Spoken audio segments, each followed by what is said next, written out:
చంద్రబాబు నాయుడు గారికి మధ్యంతర బెయిల్ వచ్చిందండి. అది మెడికల్ గ్రౌండ్స్ మీద వచ్చింది 4 వారాల పాటు. కాబట్టి ఈ సమయంలో ఒక కేసులో బెయిల్ వచ్చింది కాబట్టి మధ్యంతర బెయిల్, వేరే కేసులో ఆయన్ని మళ్ళీ అరెస్ట్ చేసే అవకాశం ఉందా అనేటువంటి అనుమానం చాలామందికి ఉంది. అసలు మొత్తం చంద్రబాబు నాయుడు గారి మీద ఇప్పుడు ఎన్ని కేసులు ఉన్నాయని చూడాలి. ఎన్ని కేసులు ఉన్నాయంటే 6 కేసులు ఉన్నాయి. 6 కేసులు ఏమిటంటే ఫస్ట్ పెట్టినటువంటి స్కిల్ డెవలప్మెంట్ కేసు, ఆ కేసులో ఆయన అరెస్ట్ అయ్యి రాజమండ్రి జైల్లో ఉన్నారు. రెండవ case Amaravati inner ring road case, మూడవ కేసు ఫైబర్ నెట్ కేసు, నాలుగవ కేసు అంగళ్ళు కేసు. ఈ అంగళ్ళు కేసు అనేది మాత్రం ప్రివెన్షన్ ఆఫ్ కరప్షన్ అనేటువంటి చట్టం ఏదైతే ఉందో దాని కింద పెట్టింది కాదు. అది ఆయన ముఖ్యమంత్రిగా ఉండగా ఆ బాధ్యతల నిర్వహణలో చేసినటువంటి అవినీతి కేసు కాదు, అవినీతి ఆరోపణల కేసు కాదు, అది అటెంప్ట్ టు మర్డర్ కేసు.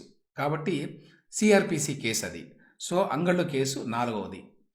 ఇది కాకుండా ఈ లాస్ట్ 1 వీక్లో కొత్తగా మరొక కేసు ఓపెన్ చేయడానికి ట్రై చేస్తున్నారండి ఏపీసీఐడి వాళ్ళు. అదేమిటంటే అంతకుముందు అమరావతి ఎస్ఐఎన్ ల్యాండ్స్ కేసు ఒకటి పెట్టారు. ఆ కేసులో క్వాష్ పిటిషన్ కూడా వేశారు చంద్రబాబు నాయుడు గారు, ఆయన నారాయణ గారు ఉన్నారు. అయితే ఆ కేసు ముగింపు దశకు వచ్చింది.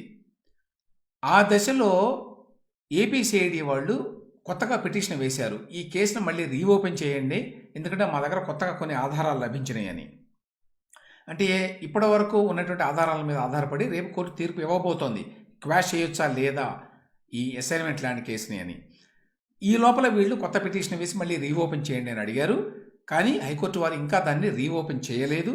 కాబట్టి ఆ కేసులో ఎటువంటి చర్యలు తీసుకోవడానికి ప్రస్తుతానికి ఏపీసీఐడికి అవకాశం ఉండదు చంద్రబాబు నాయుడు గారికి సంబంధించి.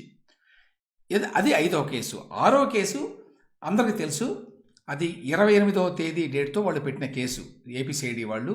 అది ఏపీ బెవరేజెస్ కార్పొరేషన్ ఎండి ఫిర్యాదు మీద పెట్టారు, ఆ లిక్కర్ కేసు. సో మొత్తం 6 కేసులు చంద్రబాబు నాయుడు గారి మీద ఉంటే అందులో ఏపీ స్కిల్ డెవలప్మెంట్ కేసులో ఆయన జైల్లో ఉన్నారు. అందులో ఆయనకి ఇప్పుడు మధ్యంతర బెయిల్ వచ్చింది. ఆ తర్వాత ఇన్నర్ రింగ్ రోడ్ కేసు, అట్లాగే fibre net case, inner ring road case, Angallu case, ఈ రెండింటిలో ఏపీ హైకోర్టు వారు ముందస్తు బెయిల్ ఇచ్చారు ఆల్రెడీ. ఇక మిగిలింది ఫైబర్ నెట్ కేసు. ఈ ఫైబర్ నెట్ కేసులో బెయిల్ ఇవ్వాల్సిందిగా సుప్రీంకోర్టుకి అప్పీల్ మీద వెళ్ళారు చంద్రబాబు నాయుడు గారి తరఫు లాయర్లు. దాని మీద సుప్రీంకోర్టు బెంచ్ ఏమన్నదంటే, మేము ఆల్రెడీ ఈ క్వాష్ పిటిషన్ వింటున్నాం కాబట్టి స్కిల్ డెవలప్మెంట్ కేసులో దీని మీద తీర్పు ఇచ్చిన తర్వాత దాని మీద కూడా మేము కేసు పరిశీలిస్తామని చెప్పి, ఆ సందర్భంగా మేము స్కిల్ డెవలప్మెంట్ కేసులో తీర్పు ఇచ్చే వరకు ఈ ఫైబర్ నెట్ కేసులో చంద్రబాబు నాయుడు గారిని అరెస్ట్ చేయవద్దు అని చెప్పి రాష్ట్ర ప్రభుత్వానికి చెప్పారు. ఆ మేరకు రాష్ట్ర ప్రభుత్వం తరఫున లాయర్లు కూడా సుప్రీంకోర్టులో ఆ మేరకు అండర్టేకింగ్ ఇచ్చారు. ఓవరాల్ అండర్టేకింగ్ అనుకోండి ఇదంతా. ఏమైనప్పటికీ ఆ కేసులో కూడా అరెస్ట్ చేయడానికి ఇప్పట్లో అది వీలు కాదు. కాబట్టి ఇక మిగిలింది ఏమిటి అంటే కొత్తగా పెట్టినటువంటి ఈ లిక్కర్ కేసు. ఈ లిక్కర్ కేసులో అరెస్ట్ చేయడానికి అవకాశం ఉన్నది. అయితే 4 వారాల పాటు మెడికల్ గ్రౌండ్స్ మీద బెయిల్ ఇచ్చింది కాబట్టి హైకోర్టు మెడికల్ గ్రౌండ్స్ మీద ఉన్న వ్యక్తిని అరెస్ట్ చేయడానికి వీల్లేదు. అరెస్ట్ చేసినా కూడా వాళ్ళు కాగితం మీద రాసుకోవడమే కానీ యాక్చువల్గా ఫిజికల్గా తీసుకెళ్లి జైల్లో పెట్టడానికి వీల్లేదు. కాబట్టి ఈ 4 వారాల్లో చంద్రబాబు నాయుడు గారిని జగన్మోహన్ రెడ్డి గారి ప్రభుత్వం ఏదో ఒక వంకతో మళ్ళీ అరెస్ట్ చేయడానికి అవకాశం లేదు. అయితే 4 వారాల తర్వాత మళ్ళీ ఆయన జైలుకి వెళ్తారు మామూలుగా అయితే స్కిల్ డెవలప్మెంట్ కేసులో. కానీ ఈ లోపల స్కిల్ డెవలప్మెంట్ కేసులో మెయిన్ బెయిల్ పిటిషను ఆల్రెడీ కోర్టులో ఉన్నది, దాన్ని మేము విచారిస్తామని కూడా చెప్పింది హైకోర్టు.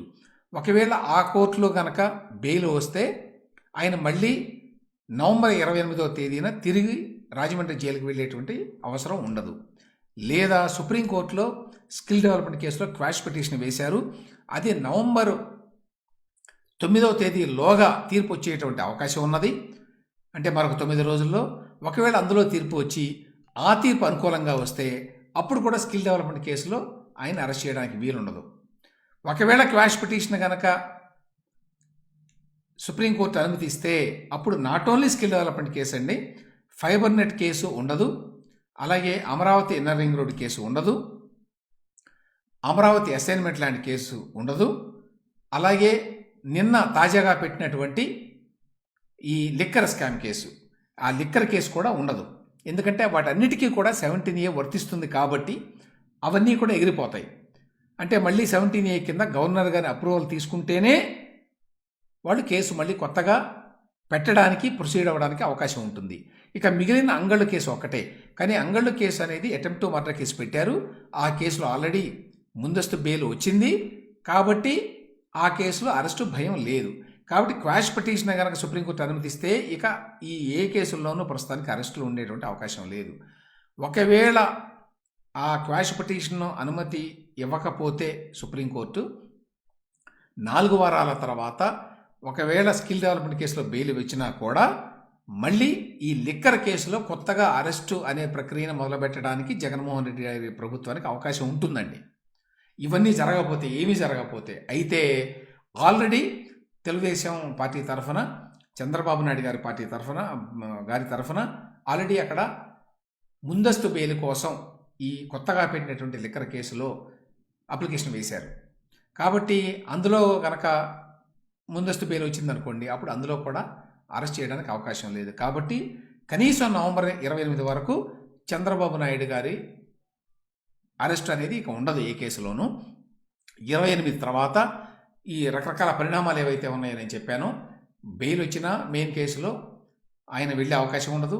క్వాష్ పిటిషన్లో ఒకవేళ క్వాష్ కనుక అయితే అప్పుడు కూడా అవసరం ఉండదు. ఇవేవీ జరగకపోయిన పక్షంలో కూడా ఇప్పుడు లిక్కర్ కేసులో ముందస్తు బెయిల్ కోసం పిటిషన్ వేశారు కాబట్టి అందులో కనుక ముందస్తు బెయిల్ వస్తే అప్పుడు ఇక ఏ కేసులోనూ కూడా ఆయన అరెస్ట్ అయ్యేటువంటి అవకాశం ఉండదు.